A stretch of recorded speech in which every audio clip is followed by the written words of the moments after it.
Cockpit to ground. This is ground. Stand by.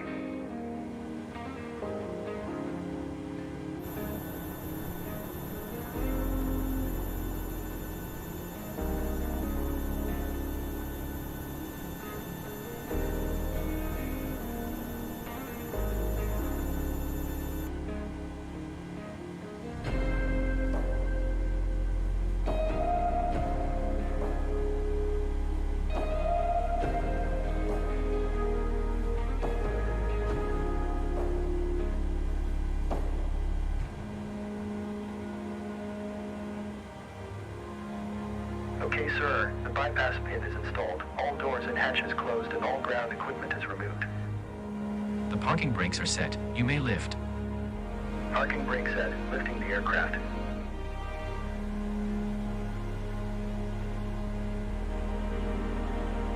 We are cleared for start and push.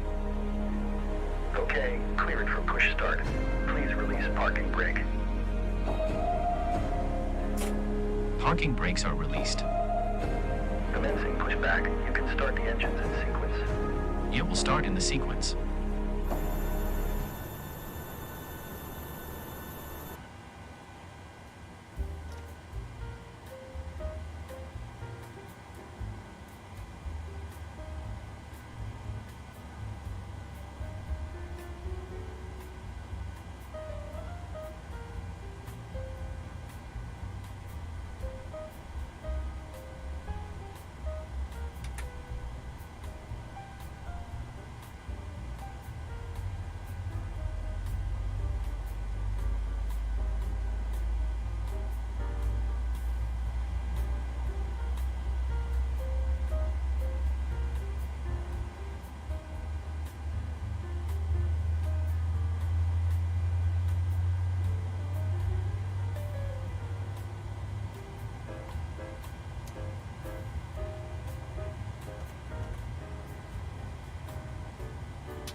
Okay, pushback completed. Please set your parking brake.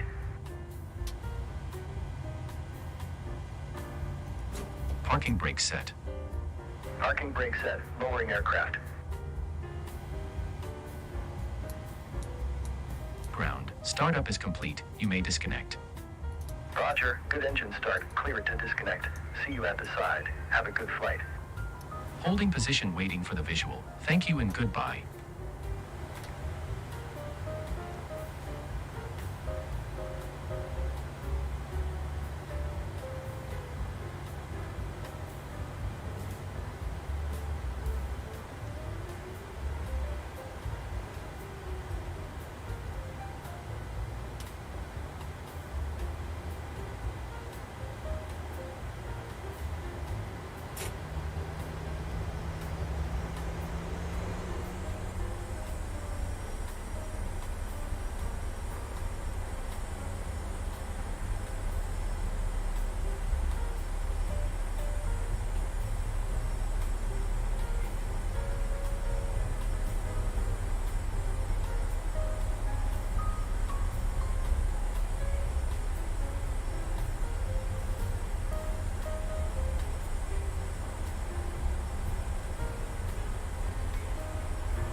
Plenty.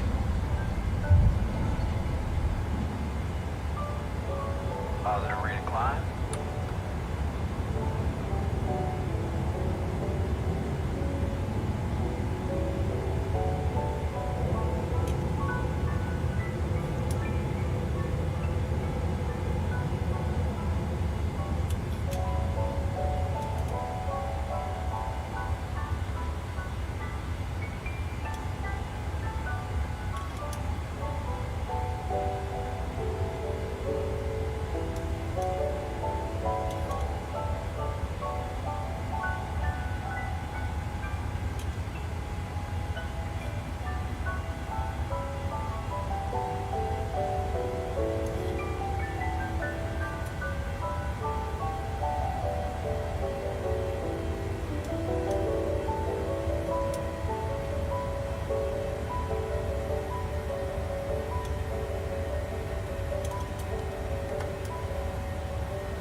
Bank angle.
A radar, speedbird 749, Rajiv flight level 350. Speedbird 749, Vestisha Control, hello, squawk 2623. Hello, squawk 2623, speedbird 749.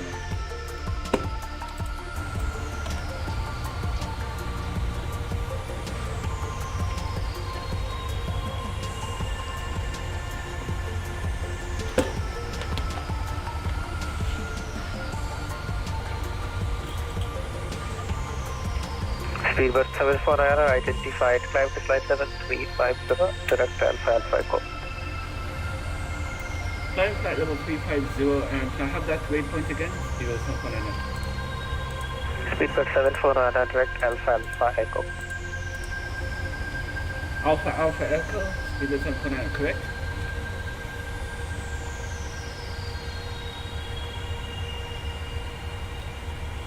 Can I have that waypoint abbreviation code?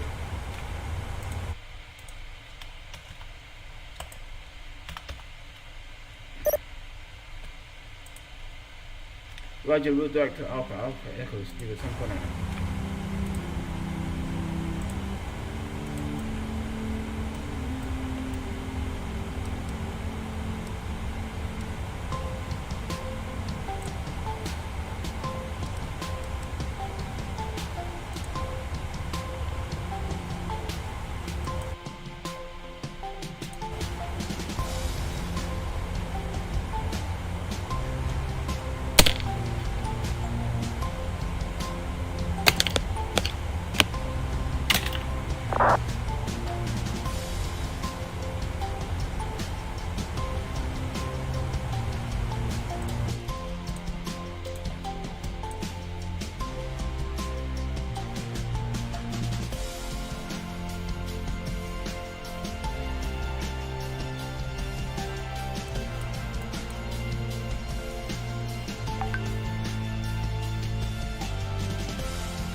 There are different ways of doing this. However, the hydraulic system has a very unique way of being able to create the force needed in one place and exert it in a different place without using bulky equipment where you actually need to exert the force.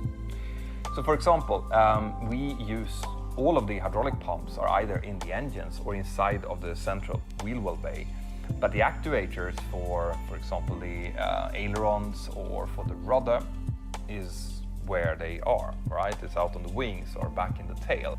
And you can exert a lot of force through the hydraulic system component. And very versatile, it's easy to draw and to pull a hydraulic line out to where they are, right? It's out on the wings or back in the tail. And you can exert a lot of force through the hydraulic system component. And very versatile, it's easy to draw and to pull a hydraulic line out to where it needs to be used. So this is why we use hydraulics. However, a hydraulic system is not infallible, right? You can have leaks to the system, you can have pumps not working. So you also have to have, like with every other system on board an aircraft, redundancy. It means that you need to have several different systems that can take up the slack if needed. And that's what we have. So if we look at the components, you have essentially three different main components of the hydraulic system. You have hydraulic system A, hydraulic system B, and the standby hydraulic system. Okay.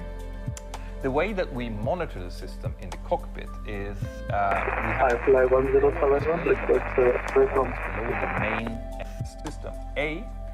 Say again, Fly 1071. It's away from Alpha 1071. Approved, report back. Welcome.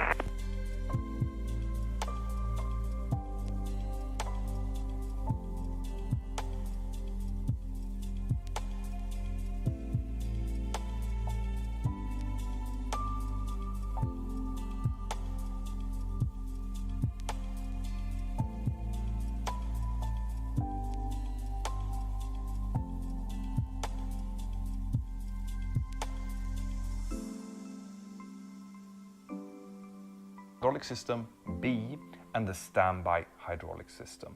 Okay.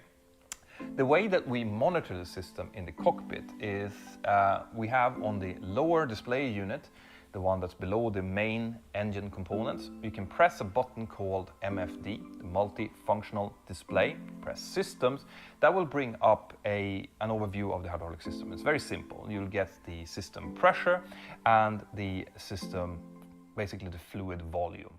Okay. The normal pressure that we operate on is 3000 psi. The minimum is 2800 and the maximum is 3500 psi. All right. So as long as we have good quantity, which is on a 1 to 100 scale, generally the amount tends to vary depending on how much we actually use in the system. Because if we, for example, have the flaps extended, then there's going to be a lot of fluid from the hydraulic system B out to actually activate the flaps. The system quantity will then go down, but generally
Emirates 415, contact Mumbai Control 132, that's for 7, bye-bye.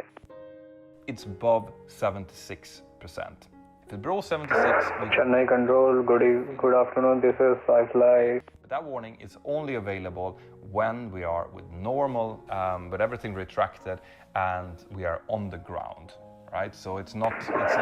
Chennai Control, good afternoon, this is iFly 1055 at flight level 240, inbound to flight level 370. iFly 1055, Station Control, hello, squawk 2632. Squawking 2632, iFly 1055. Emirates 415, contact Mumbai Control 132.7, bye-bye.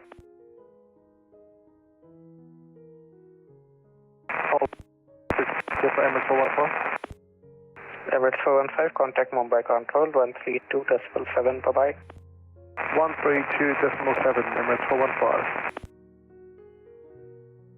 iFly 1055 identified, climb to flight level 370. Climbing to flight level 370, iFly 1055.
We're going to get a refill warning, okay? But that warning is only available when we are with normal, but everything retracted, and we are on the ground, right? So it's not even armed if you're not flying, okay?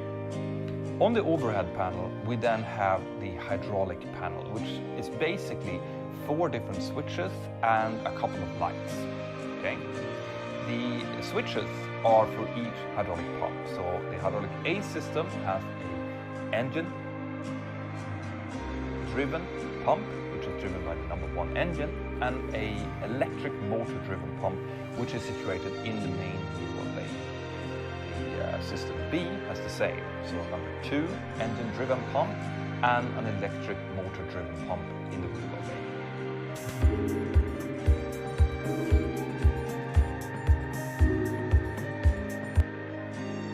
These are the switches, basically. And during normal circumstances, the engine-driven pump switches are always on, so they always operate when the engines are running. And the electric switches, they are off if the aircraft is being shut down for the night, for example. During turnarounds, we just leave the entire system on. Okay. The lights that you have are... West Coast morning with you flight level 26270 inbound Poland.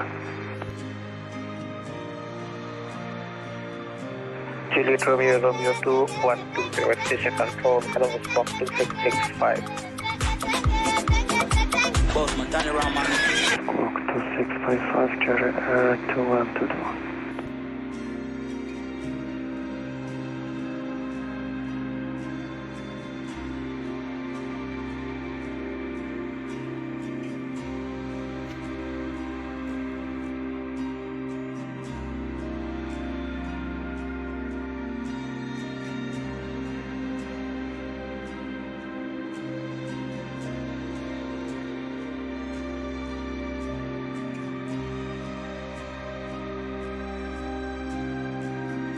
Juliet Romeo 2122 identified, climb to flight level 320, direct tab to Tango Alpha Papa Delta Oscar.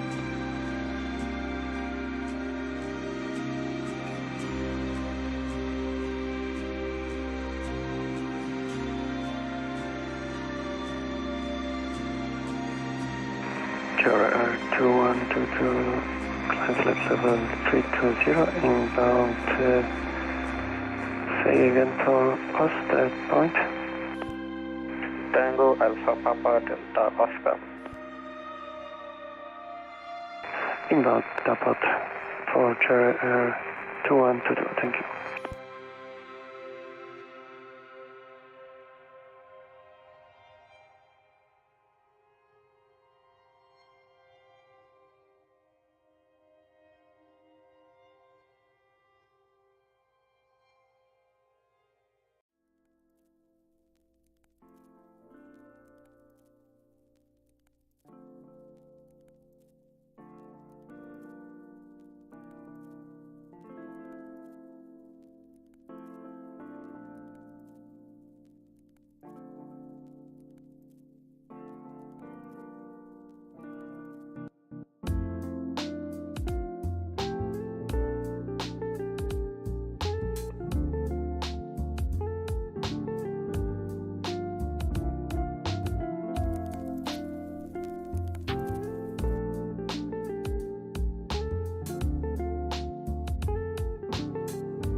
low pressure for each pump. So if the system feels that the pump is not giving enough pressure, you get a low pressure.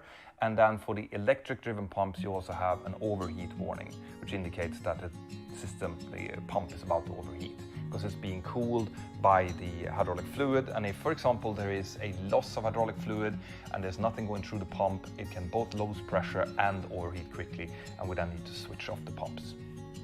Right? Cool.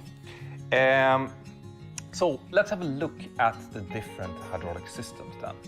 Like I mentioned before, System A is driven by the number 1 engine, the one on the left-hand side, if you see in the direction of the aircraft, and the electric motor-driven pump. There is a difference between these two pumps. They give the same output pressure, so 3000 psi. However, the engine-driven pump gives about 4 times the fluid volume. And this is important to know because if you have, let's say, an engine failure, so you lose your engine-driven pump, it means that the system will still operate, but all of the different components might operate at a slightly slower rate, right? Especially the components that needs a lot of fluid. The flight controls will not be affected, by the way, because they are supported by the opposite system as well. Okay? So, System A. If you look at the schematics of System A, you'll see that the top part is the hydraulic reservoir. This is where most of the hydraulic fluid is being kept. The reservoir is being pressurized by pneumatic air pressure. That comes from either the APU, if it's running, or the engines. And it's mainly important when we're up at cruising altitude to make sure that the lower pressure up there doesn't make the pumps cavitate. You need to have a certain pressure on the reservoir. Now, if you look at the schematics, you'll see that in the System A reservoir there's a standpipe, and that standpipe is connected to the engine-driven pump. The reason for this is that if you have a failure of the pump, of a leak in the engine-driven pump, well then the hydraulic fluid will be going out, will be disappearing, but only down to the standpipe level. And below the standpipe level, the out will be pump. Reservoir, there's a standpipe. If you look at the schematics, you'll see that in the System A reservoir there's a standpipe, and that standpipe is connected to the engine-driven pump. The reason for this is that if you have a failure of the pump, of a leak in the engine-driven pump, well then the hydraulic fluid will be going out, will be disappearing, but only down to the standpipe level. And below the standpipe level, the fluid taken to the electric motor-driven pump is still available. So this means that if you have a leak in the engine-driven pump on the left-hand side, the hydraulic A system is still available through the electric-driven pump. And then you'll see that there is a hydraulic line going to something called the PTU, the power transfer unit. That's because System A fluid is being used to drive a motor that pressurizes the System B fluid in case you need to use the power transfer unit.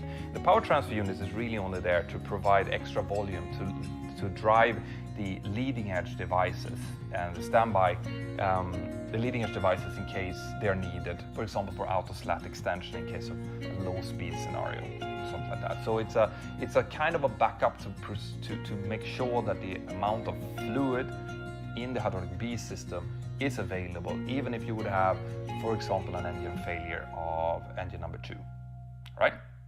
And then, as you can see, the hydraulic A system is being connected to all of the flight control surfaces, so the ailerons, the elevators, and the rudder, but also 2 of the flight spoilers on each wing and the ground spoilers.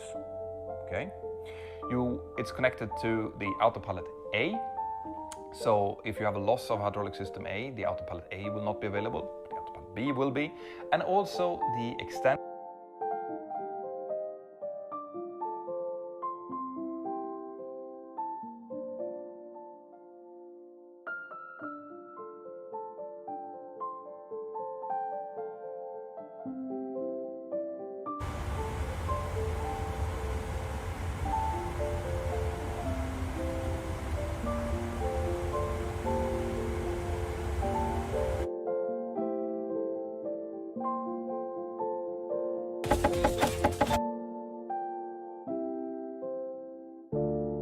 extension and retraction of the landing gear system. Right?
With the control, Emirates 31 Heavy, climbing through flight level 330. Emirates 31 Heavy, West Asia control identified. Climb to flight level 340. Climbing flight level 340, Emirates 31 Heavy.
Radar airing to 185.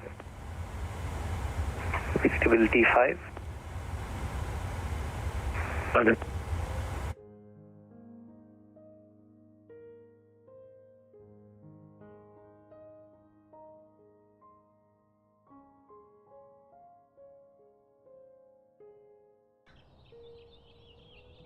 مرحبا بكم في بيت أرابيا، وجهتكم المفضلة Is the gear handle down? No.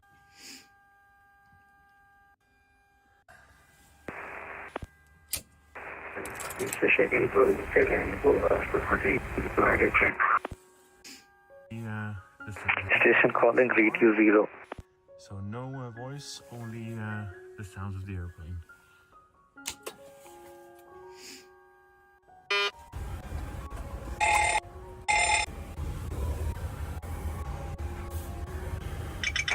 Fly 1071 back in the cockpit. Roger.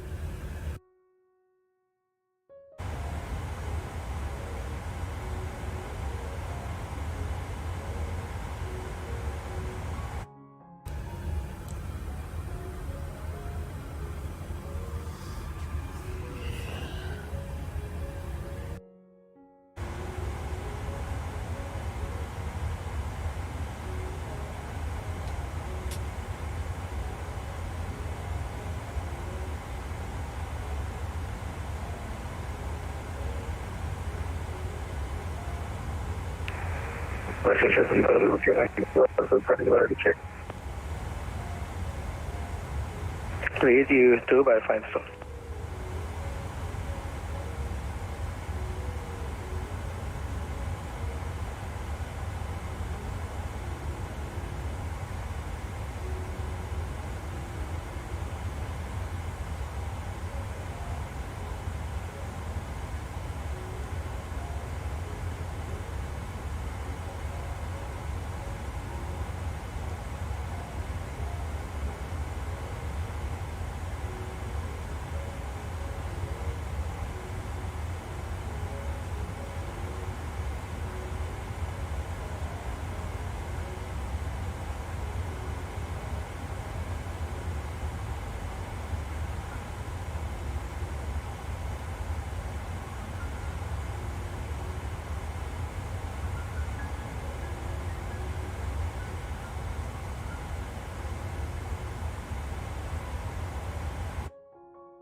fly 1071, contact Lumpur radar 132 display, bye-bye. Here, there is no other connection to the landing gear extension or retraction, which means that if you lose system A, Lumpur 132 display, bye.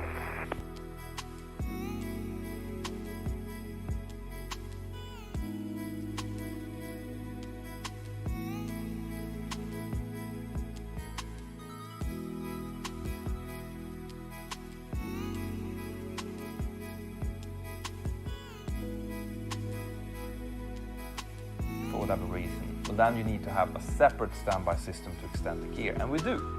We use the alternate extension system, which essentially is just using gravity to let the gear fall out by themselves.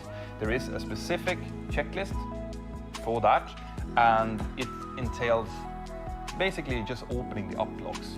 I have done a separate video for that. If you haven't checked it, I have a cockpit video for how you do that and how we do the entire checklist, which you can check out up here. All right, it's really good. Then, if you go over to hydraulic system B, you'll see that in the system B reservoir, there's also a standpipe, but this standpipe is feeding both the engine-driven pump and the electric motor-driven pump. So this means that if you have a leak in any of the pumps for the system B, the fluid level will drop down to the standpipe and you lose system B completely. But below the standpipe, you have the PTU, right? So the power transfer unit will still have volume for system B, even if that happens, to drive the auto slats, right? Then if you go down, you'll see that the system B is backing up the ailerons, the rudder as well. But in system B, you have the trailing edge devices as well. So the trailing edge devices, if you lose system B, will not have system A pressure to get them out. So we have an alternate extension procedure for that, using an electric motor to drive the screws that will extend the trailing edge devices. However, it is much slower and it will extend the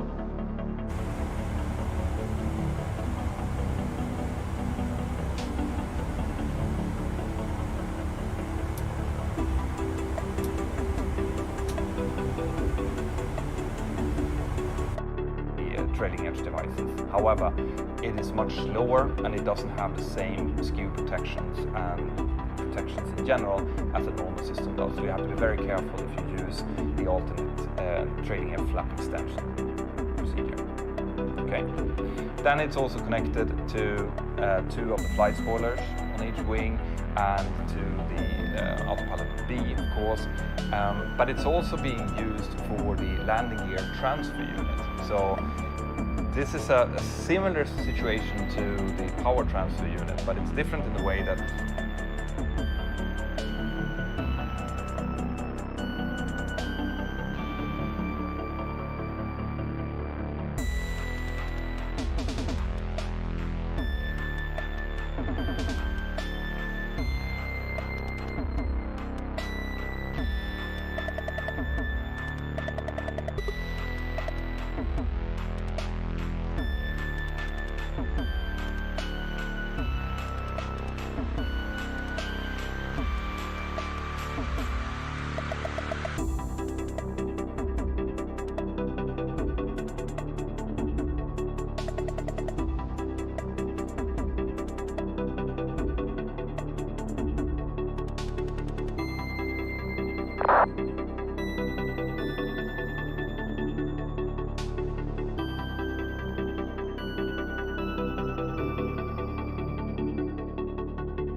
the way that the system B is being used is it actually gives extra volume. If you need to get the gear up and you get an engine failure after takeoff on engine number 1, for example. Remember I told you that the engine-driven pumps gives 4 times the volume from the electric one?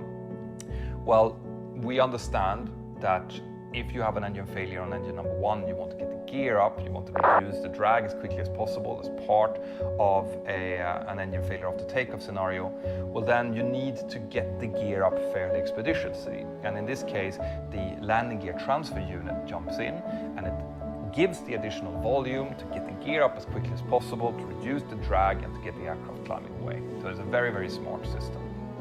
Okay? And then you have the standby system. Now the standby system works to kind of pick up the slack from, for example, the thrust reversers.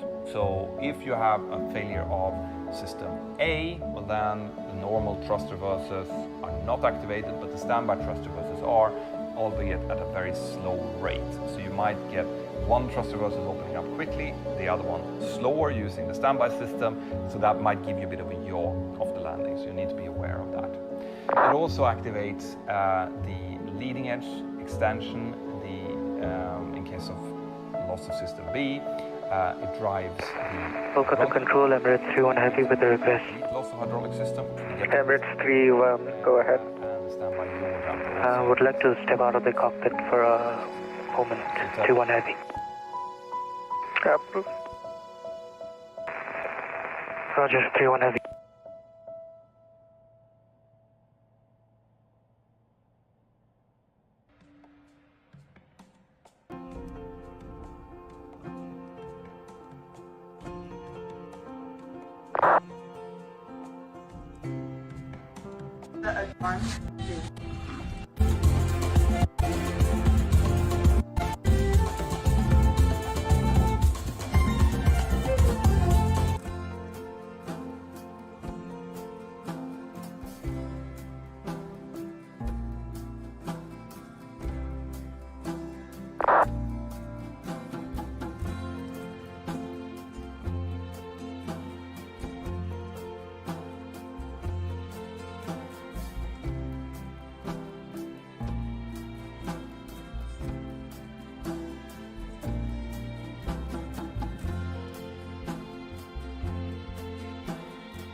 Kolkata Center, Emirates 3-1 heavy in the cockpit.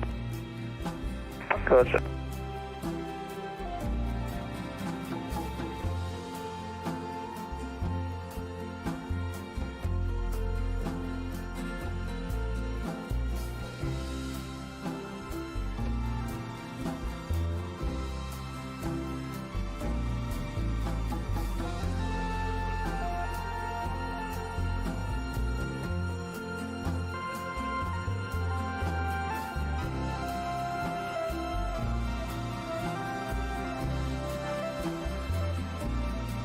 Juliet Romeo 212 to leave my space. Much combat with good escalate. Bye bye. Continue unique mode to the slide. Enjoy R212. Have a great day. Bye bye. Thank you for this service. Bye. Royal Flight 88907. Proceed direct Alpha Lima Kilo India Bravo.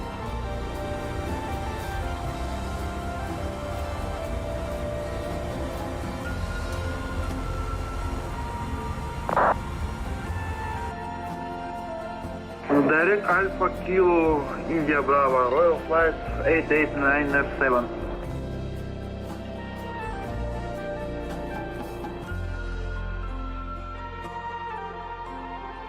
It's a smaller system, but it comes in and kind of picks up the slack where it's needed.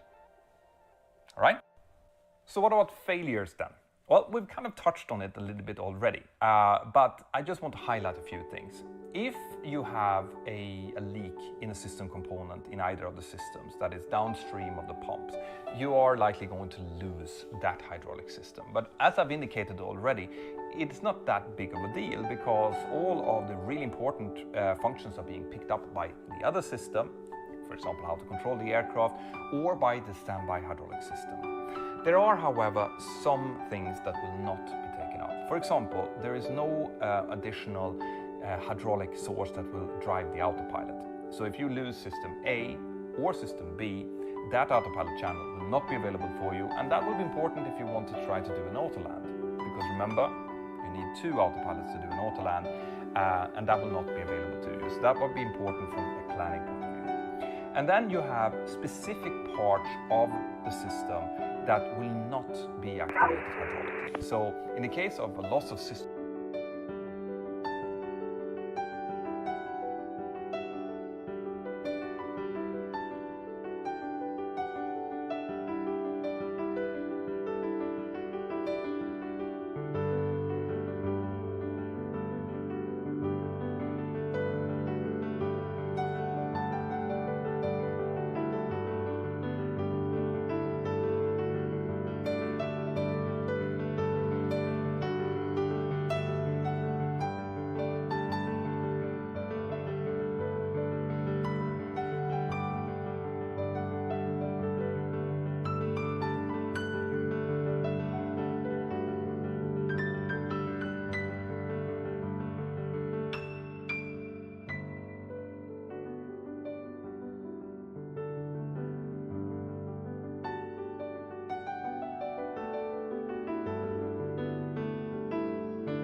Fly AGR 150 requesting to the outside of cockpit for 5 minutes max. Roger.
All stations, ST Chevrolet Boeing 188 com 122, that's flight, bye-bye. Bye-bye, Robert.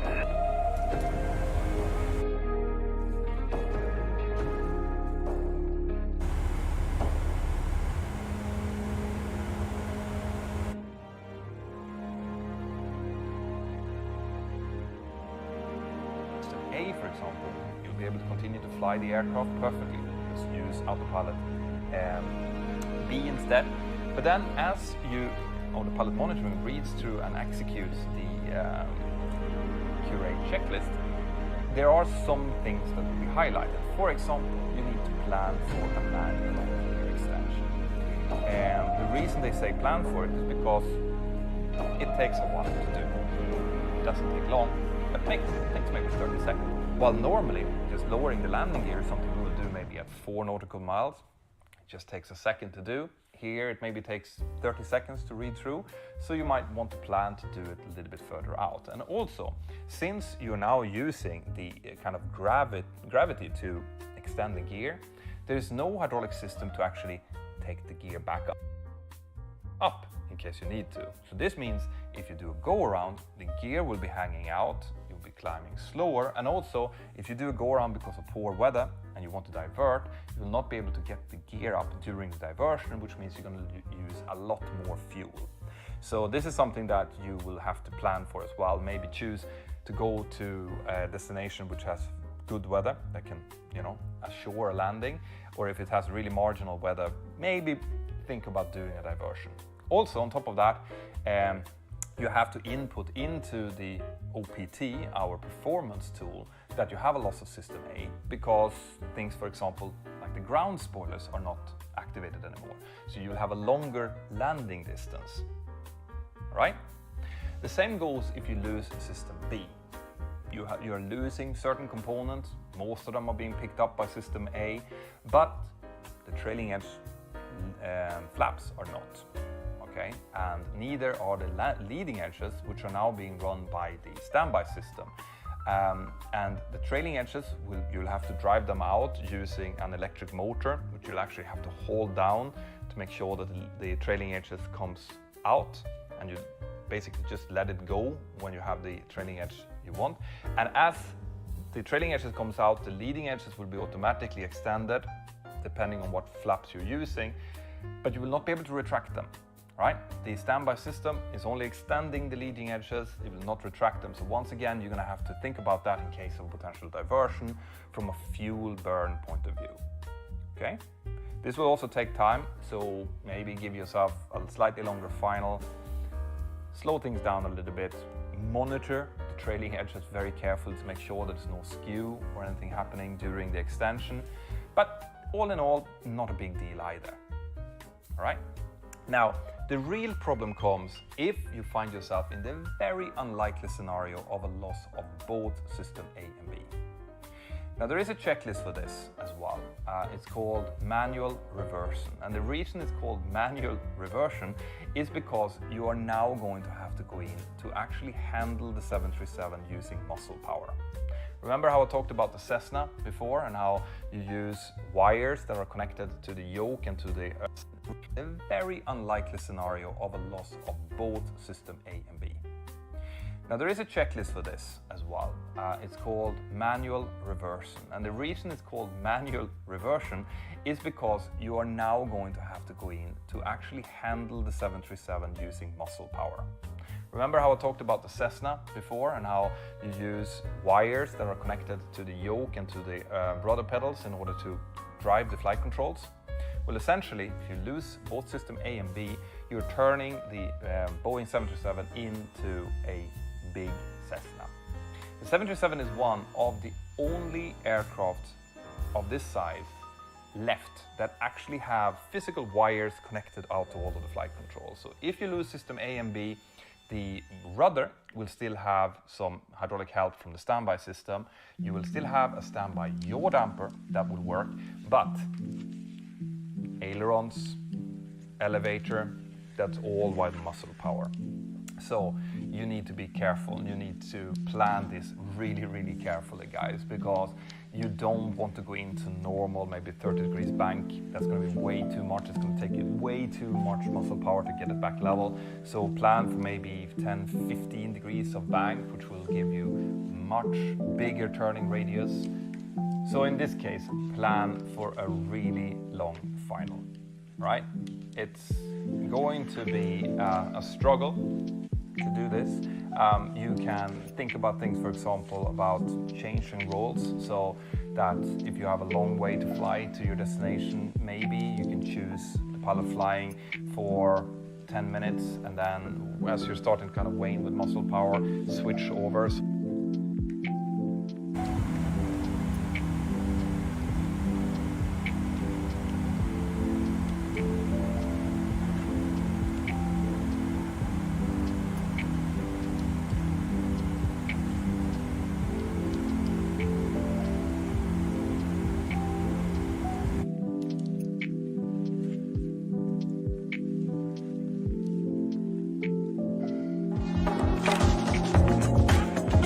So with any paint process, we always tend to have around 3 stages of that, and that will be a primer, followed by a base coat, and then finishing off with a clear or even a matte clear process. Weight's a big factor.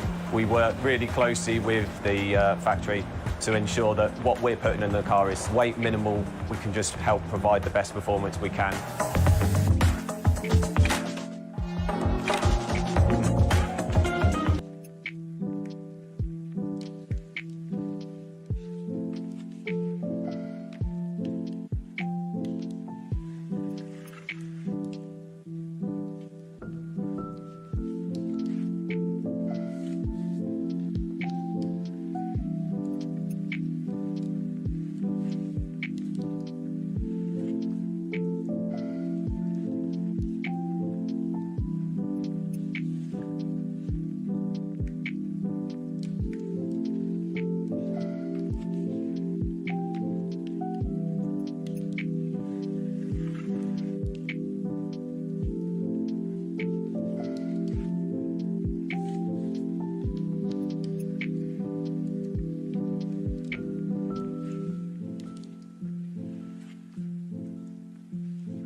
Ulompaka na upiga mwingi, so serio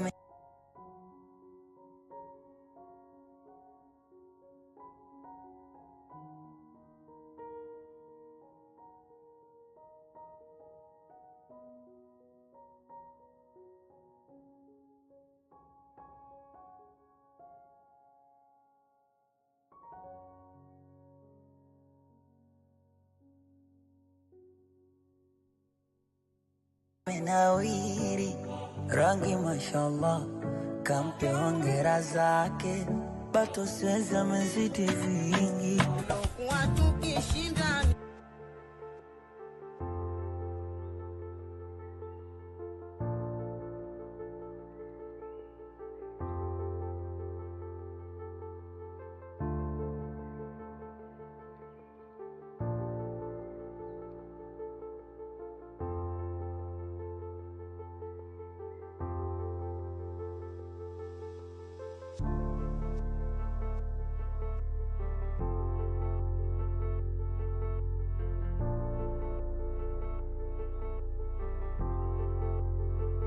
So that the pilot flying can rest and make sure that you have someone who's well rested to actually fly the approach procedure itself, right? It'll be perfectly controllable. I want to really emphasize this. Like the 737 is possible to fly with these wires. It's not like an Airbus that requires a ram air turbine, a RAT, to be extended in order to get hydraulics back. It can be flown like this, but it is a bit of a struggle. And remember, once you get down on the ground and you land this thing as well, now you don't have any flight spoilers, you don't have any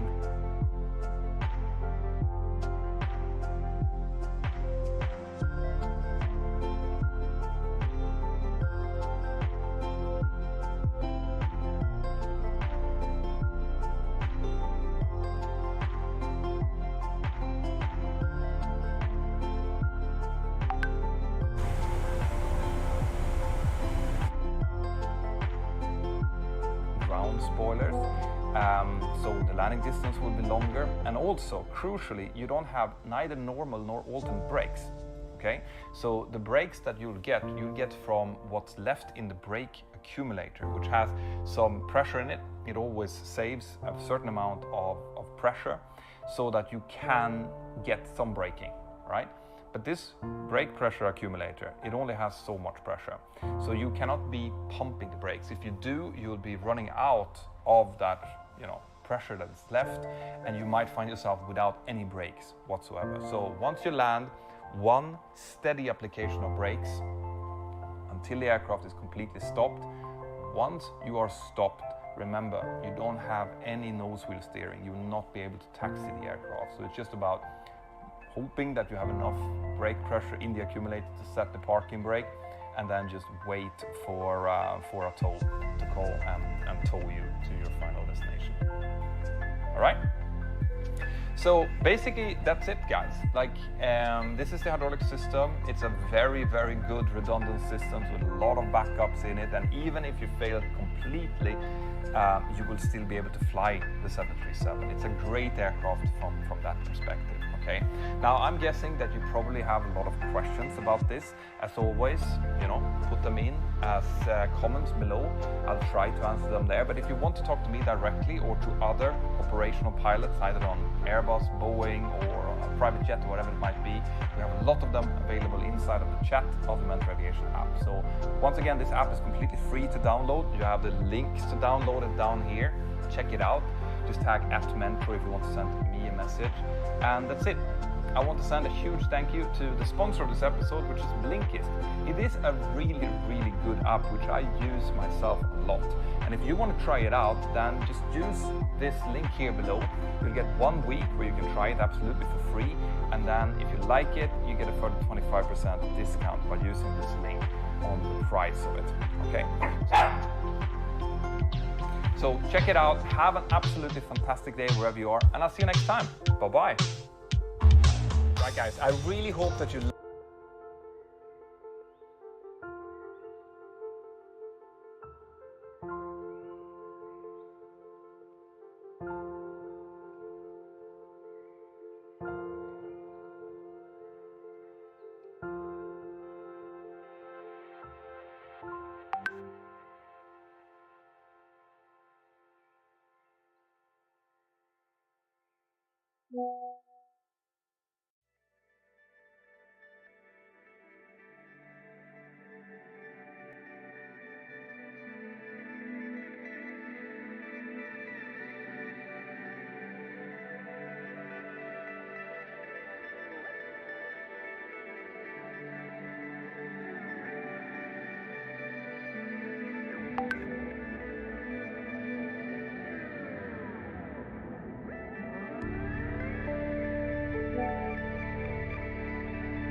Hi everybody, very welcome to Mentor and yet another video podcast. As always, I hope you're doing absolutely fantastic. Today we are going to be talking about the secret third jet engine aboard the 737-800, the APU.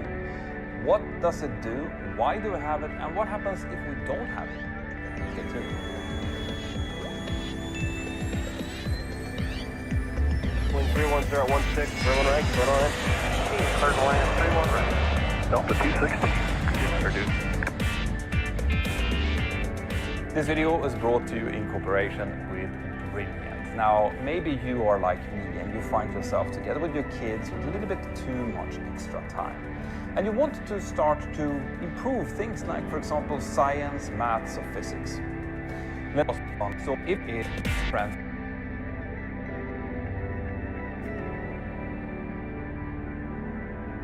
So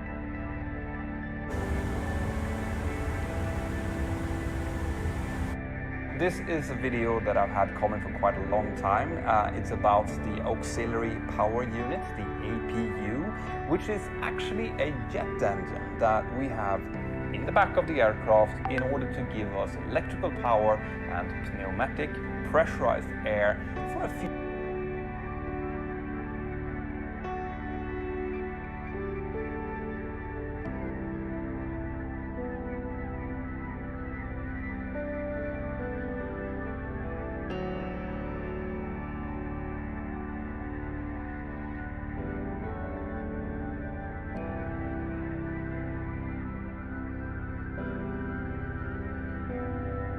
few different reasons, right? I bet you think you know all that you need to know about the APU, but in fact there are some quite interesting things that I'm sure that you don't already know. So first of all, why have they chosen to have a jet engine to produce electricity and pressurized air? Couldn't they just have a normal compressor? And the fact is that a jet engine is uniquely positioned to do exactly those two things very, very well, and it can do it at almost any different altitude with almost any different temperature or pressure. There are very, very few moving parts in a jet engine, which makes it very reliable. And the fact is that since we already have jet fuel available, well then, you know, whatever drives the engines might as well drive this generator, so a jet engine, basically. Now, the APU is situated in the very back of the aircraft. It's likely that you have seen it if you have boarded the aircraft from the back steps, for example. You will see the exhaust coming out of the very back of the aircraft, and you will also obviously hear it, right? It takes the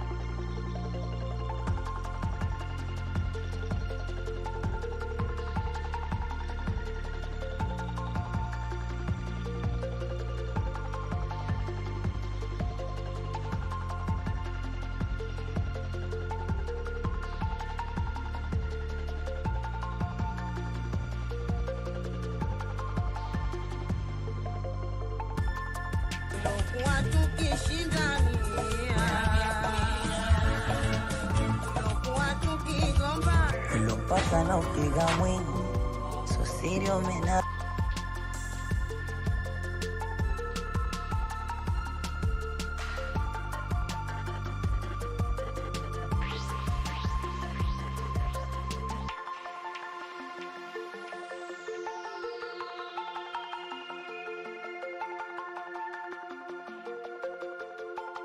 air in from the right side, so behind the back right emergency exit, you'll see there's something that looks kind of like a little wing sticking out.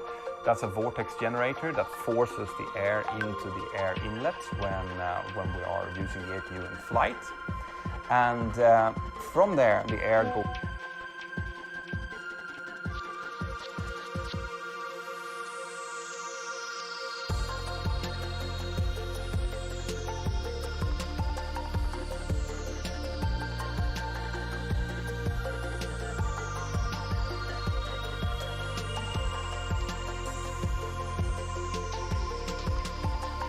in through, just like a normal jet engine, the compressor stages. We take lead air, pneumatic power from the compressor stages, then it goes into the combustion chamber, and after that you have the turbine stages. After the turbine stages, it goes through a muffler because it makes a lot of noise, and a lot of noise is not a good thing on an airport.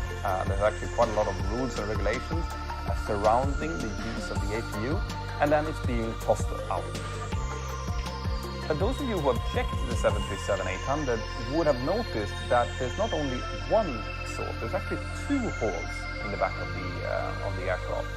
Those holes are both to do with the APU. So the bigger hole, that's the exhaust muffler, and you know where the exhaust gases comes out. And the hole above that is actually where the cooling air for the APU is taken from. So the cooling air is being sucked in there, it's then being routed around the hot part of the APU, and then it's being exhausted out together with the rest of the exhaust through the bigger hole.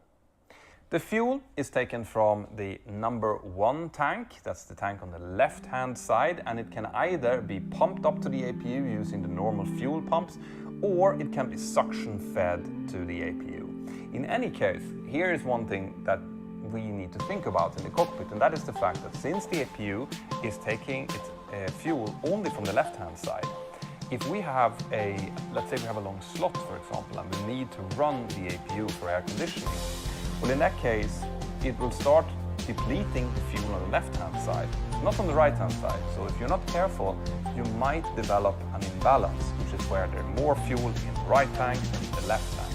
So sometimes we actually have to open the crossfeed valve and turn off the fuel pumps on the left-hand side in order to force fuel from the right side through the crossfeed valve and then up into the So it's one of those things that you have to be a bit careful with. But in all fairness, the APU doesn't use that much fuel. It's only about 40 to 50 kilos per hour.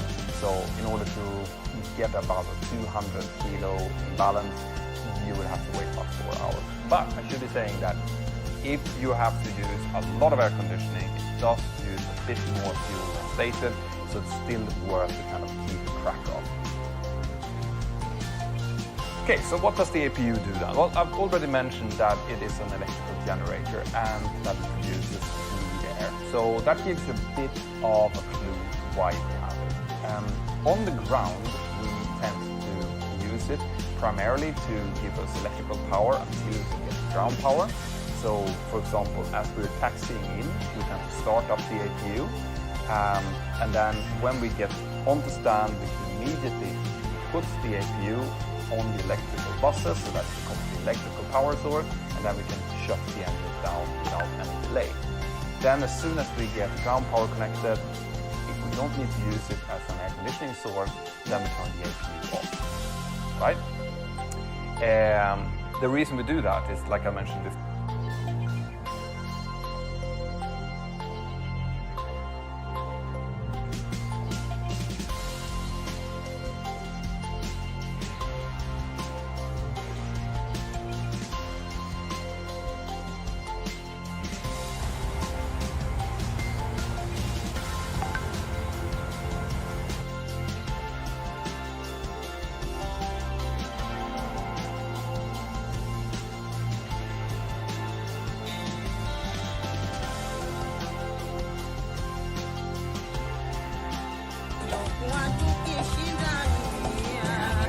Pasa na upiga mwingi, susiri umenawiri, rangi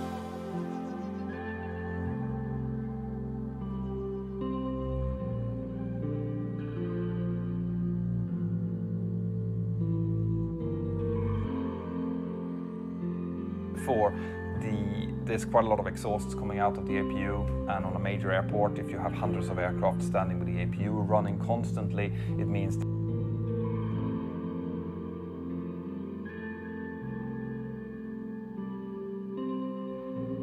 that there's going to be quite bad air quality as well as noise. So generally speaking, we normally have about 5 minutes after we pull onto stand and about 10 minutes before we're about to push back that we're allowed to use the APU.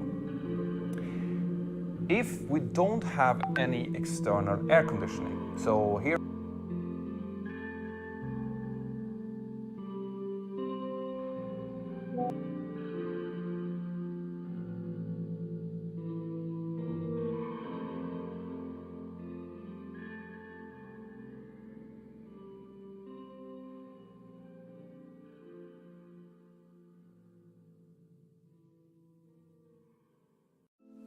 in Spain, for example, right now in July, the temperatures can rise up to 35-40 degrees Celsius easily. You need air conditioning inside this metal tube, otherwise it will become unbearable.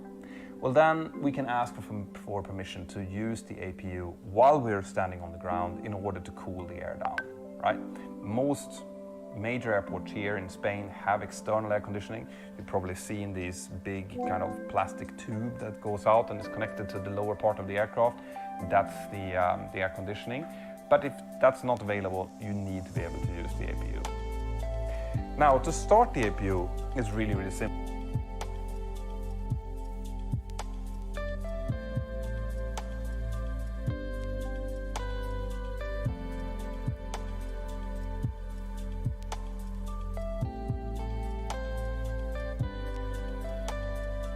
You have the APU control panel on the overhead panel, and you just take the APU switch, you bring it down to start, and then it's spring-loaded to the on position, and you leave it on. That will start the startup sequence, and the APU actually monitors itself for most malfunctions. So if it has a hot start or a hung start or an RPM overspeed or low oil pressure, anything like that, if it feels that it's going to shut the whole starter sequence down itself, and it will just illuminate a fault light for us. Right? So there's nothing we need to do to monitor it. If it starts, well then, once it has heated itself up enough, then we will see that by the APU becoming available as a power source. We can use it immediately then. But in order to use it as a bleed air source, we need to wait 60 seconds. So 1 minute after the little blue light comes up in the electrical panel, then we can use it as a pneumatic source for air conditioning as well. When we push back, that's what we try to do. A couple of minutes before we are ready, we start the APU, we do the before start checklist. Once the APU is available, then we can finish everything else off and we can push back and we can just start.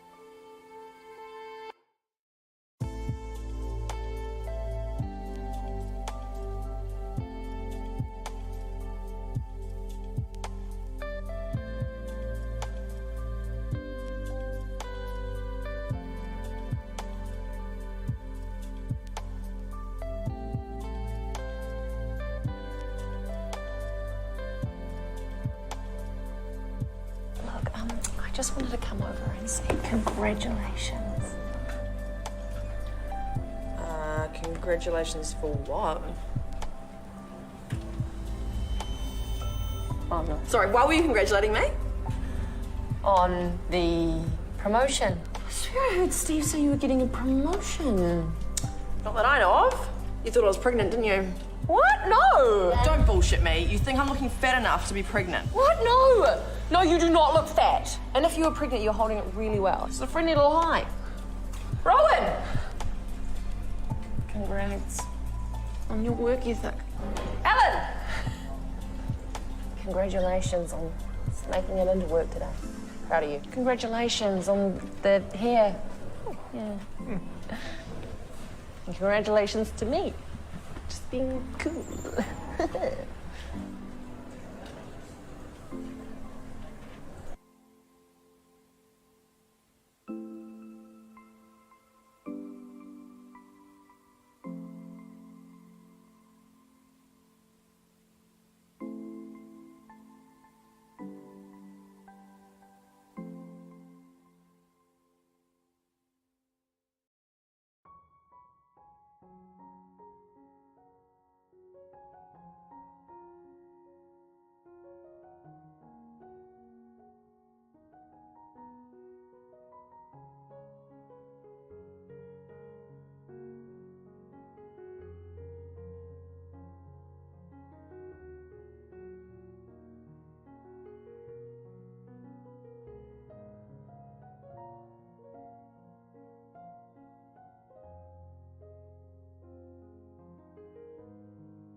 Thermal power plants help meet almost half of the world's power demands environmental standards. In a shaft of the plant, have measured steam the energy sit beneath. In the condenser, a stream of cold water flows for this to pass from the fluids through the peak fluid cycle a overheated the or absorbs range cooling which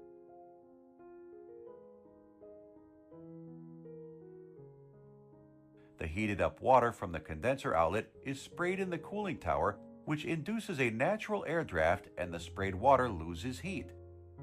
This is how a colder liquid is always provided at the condenser inlet. At the heat addition side, the burning coal produces many pollutants. We cannot release these pollutants directly into the atmosphere, so before transferring them to a stack, the exhaust gas is cleaned in an electrostatic precipitator. The ESP uses plates with high voltage static electricity to absorb the pollutant part.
Look at these two low socio-economic peasants.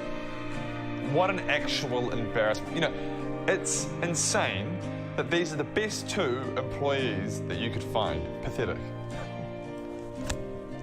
Hey guys. Hey Ron. New headphones. Yeah. They look nice. Yeah, they're actually crazy. I actually can't believe technology like this exists. And what technology is that? Oh, it's noise cancelling technology. How do you think noise cancelling technology works, Ron? How do I think noise cancelling technology works? Sorry, just give me a moment. Alan, you dumb motherfucker. Like, how did you get this far in life? Like, you're such an idiot. I actually hate you. Like, I actually hate you. You're so fucking stupid. You know what? One time I actually shat in your food and you didn't even know about it. That's how stupid you are. But, you know, you won't know about it. So what was the question? Oh, how does it work? How does noise cancelling technology work? Well, you know how it's kind of in the title, noise cancelling.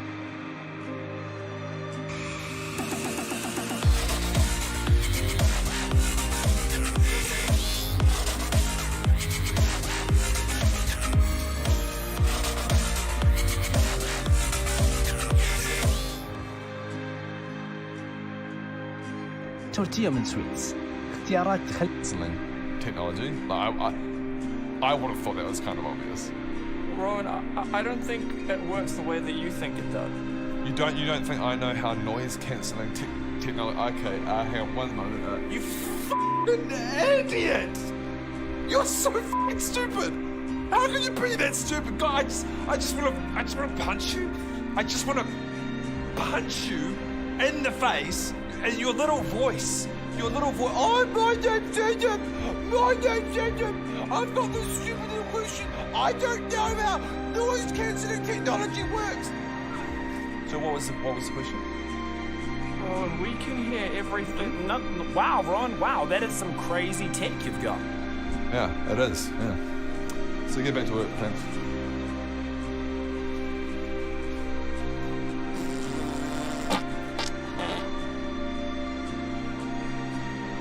Look at these two low socio-economic peasants. What an actual...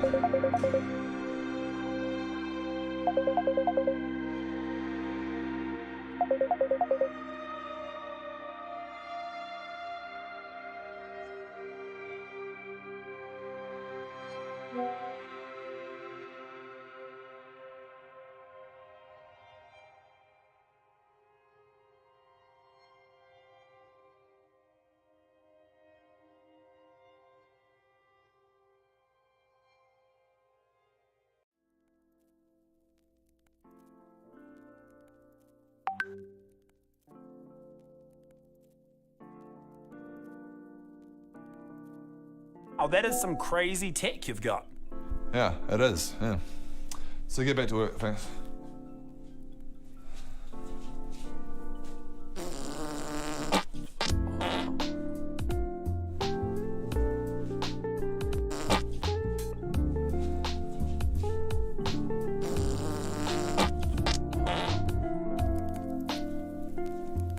Look at...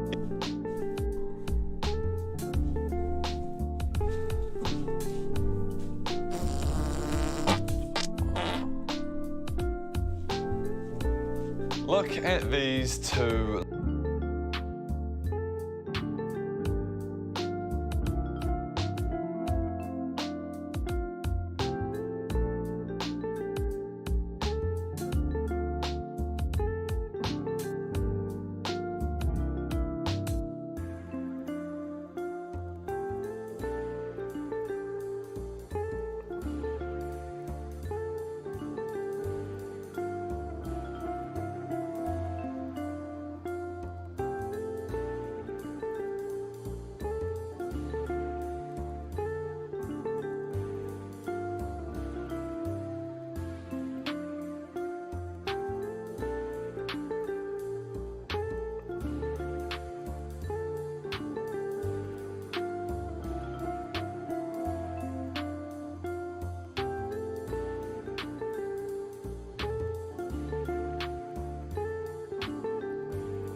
Got it.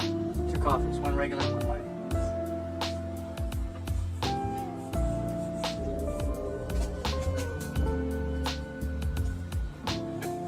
How's the wife?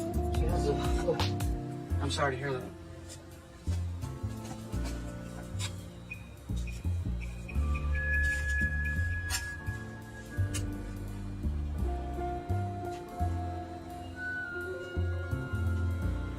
In the house. Thank you. Thank you. It's very sweet of you. See you. Down there, make it rain. Our favorite Korean's getting robbed right now. You serious? First he tells me his wife has the flu. Oh, man, that bitch, where can she was taken? And he gives me the coffee for free. Shit. He is getting robbed. How do you want to play it? Stay up front so they can see you. I'm gonna go into the basement. Don't be a hero. Don't worry. Officer, back up. Faster! Faster! Nobody move! Come on! What? Jesus!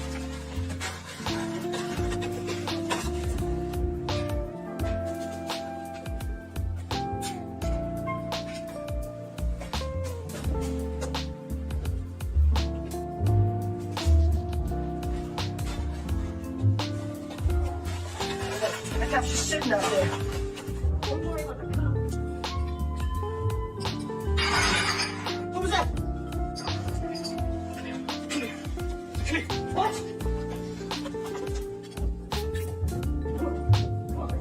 Come on now, move!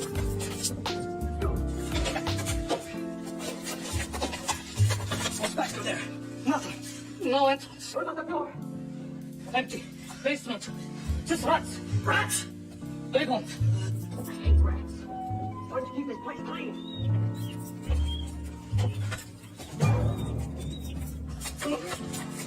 Nobody move! Nobody! It's cop! He's got nothing better to do than rape tickets! With all the crime in the city! What do we do? Wait. Till he leaves. What if he doesn't leave? Then what? He'll leave. Just shut up.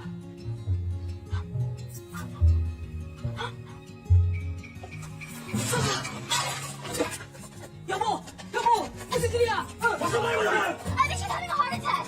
정신 차려! 정신 차려! 무슨 일이야? 임마! 그래? 잘해라. 어쩌면 잘하고. Shut up! Call the doctor! I'm the doctor here, honey! You just keep talking! I don't know if it's wrong!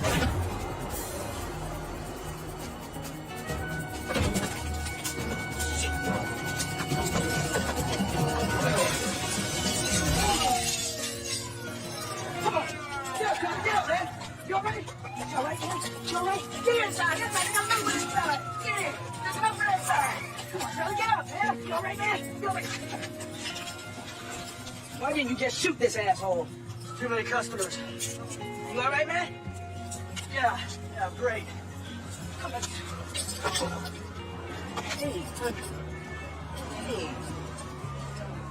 Oh, man, you got shot. His heroism saved lives and prevented injuries, though not to himself, and certainly not to the criminals he stopped. So I give to Officer Charles Lang this citation for bravery and wish him a quick recovery. Officer. Thank you very much. Wow. I guess this bullet was fake telling me to take it easy for a while. At least that's what my wife says. I love being a cop. Lottery or no lottery.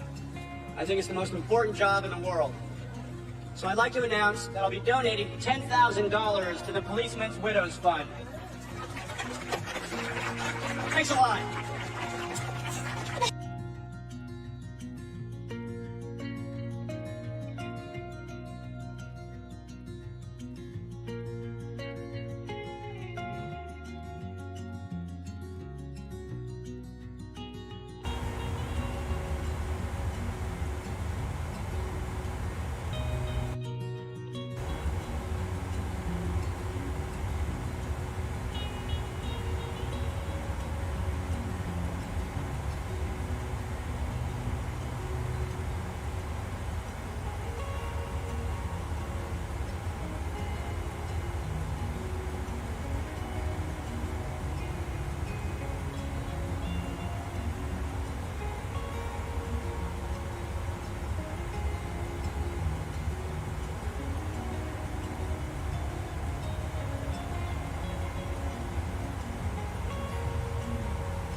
start our engines the normal way, which I've done videos about.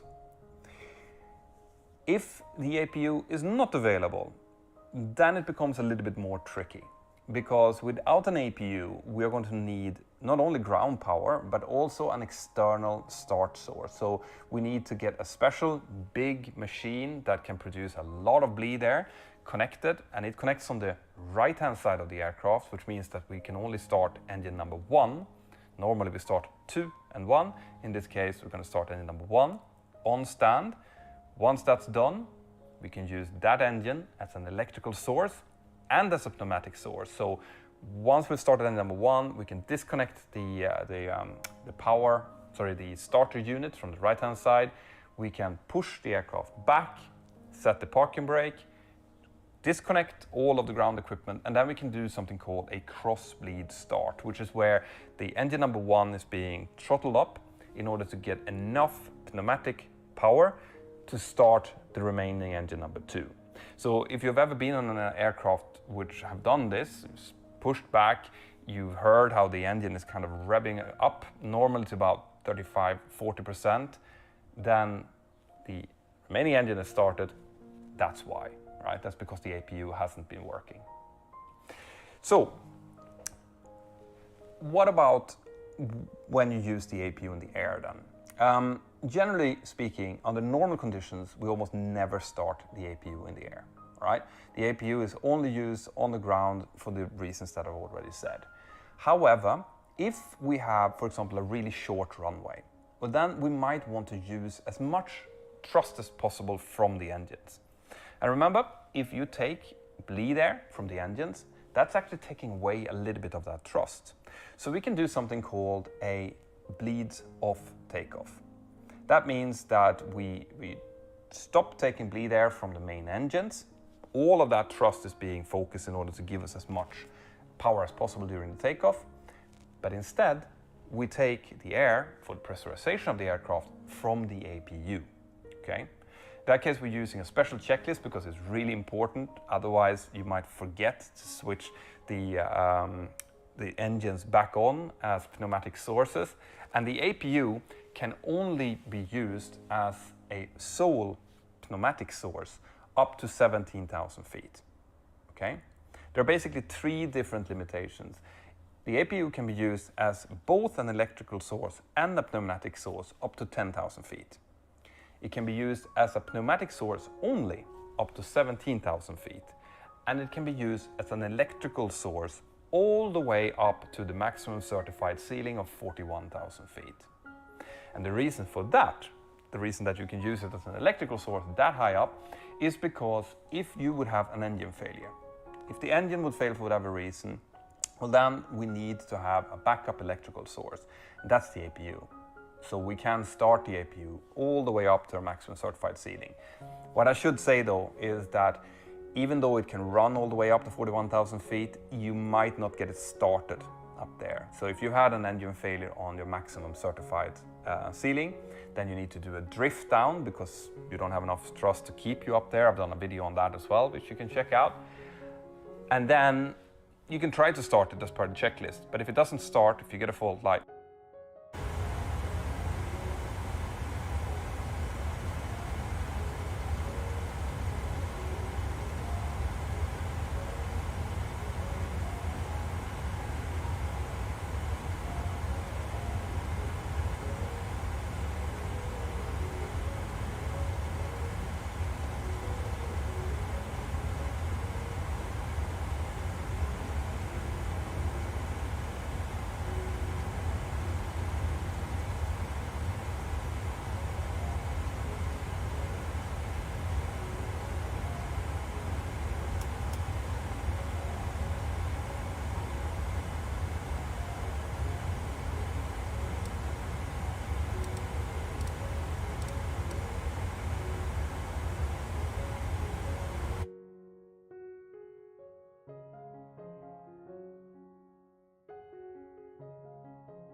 switch it back off again, wait until you're down maybe to 20,000 feet or so, and then you can start it again. It's more likely that it's going to succeed on that second time. So what can go wrong with the APU then? Well, the fact is that most things that can go wrong with the APU is actually monitored by the APU itself. So there's no need for the pilot to sit and constantly watch over the engine parameters. If it feels that it has low oil pressure, for example, it will shut itself down and give us a fault light. If it feels like it has any kind of other problem, it will also shut itself down normally, okay? But as always, when you're dealing with an engine of any sort, there's a possibility that it might catch fire. Okay? And a fire in an aircraft is one of the worst things that can ever happen. So there is a fire detection and a fire extinguishing system that is connected to the APU. It consists of a single fire loop. That's basically a temperature meter that's looping around the APU. And if that one feels that the temperature exceeds a predetermined limit, it will give us a fire warning. The fire warning in the cockpit sounds exactly like you get for an engine fire. You get the fire handle illuminated, the APU fire handle, which is in between the engine fire handles. That illuminates. You get the fire bell ringing. That will definitely get your pulse up, that's for sure. And then you get the two master fire alarms getting on. When that happens, the APU shuts itself down. Right? Without you doing anything, the APU will already automatically shut itself down. But we have memory items connected with an APU fire. And the memory items are that we have to pull the APU fire warning switch. Then we have to rotate it. When you pull it, that will shut down the fuel to the APU. It will shut the bleed air from the APU. The electrical circuits will also open up. It will close the inlet door and a few other things. And when you rotate it, that's when you're actually releasing the fire retardant into the APU. And there's only one fire bottle for the APU. For the engines, there are two fire bottles. Actually, there are only two available, so you can either use one or two in one engine, but if you use both of them in one engine, there will be no one left for the remaining engine. But that's what you do anyway. And the last part of the memory item, once you have pulled and turned the fire handle, is to switch the APU off. And that is really a redundant thing because, like I said, it's already been turned off, but you still have to do it as part of the memory.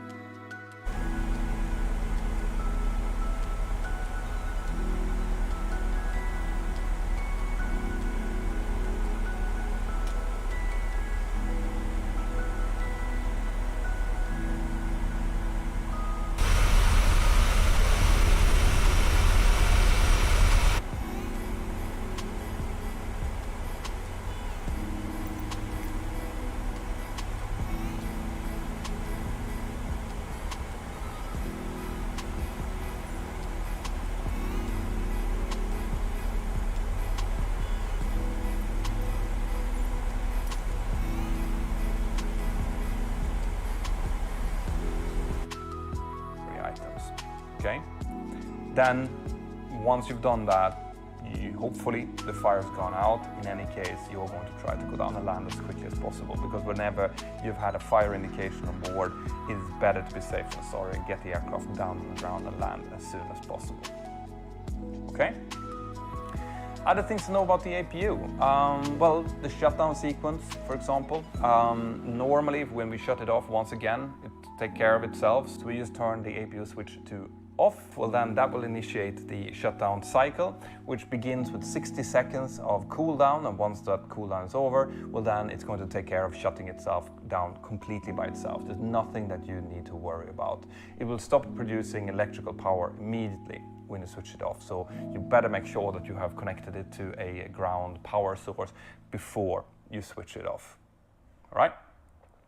Well, that's basically all I had about the APU, guys. Now, I am guessing that you still have more questions. And if you do, or you want me to explain other technical systems or other things that are connected to aviation, well then, let me know here in the comments below. Make sure that you tell me exactly what you think about the video. If there's anything that I should be improving, anything else I should be doing, leave a like And make sure that you have subscribed to the channel as well, so that you know when I do, for example, spontaneous live streams, or when I have guests coming on, or when I do a video about something that's happened.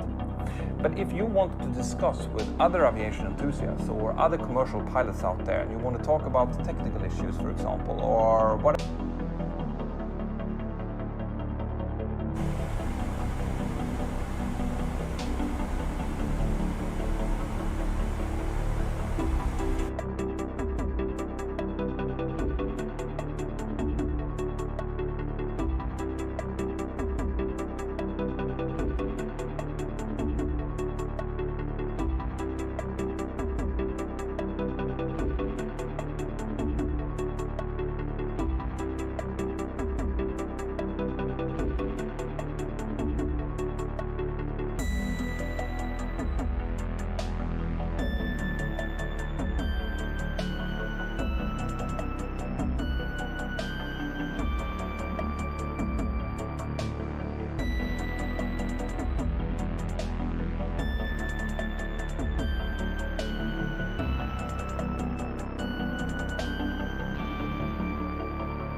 50, 30, 20, 10,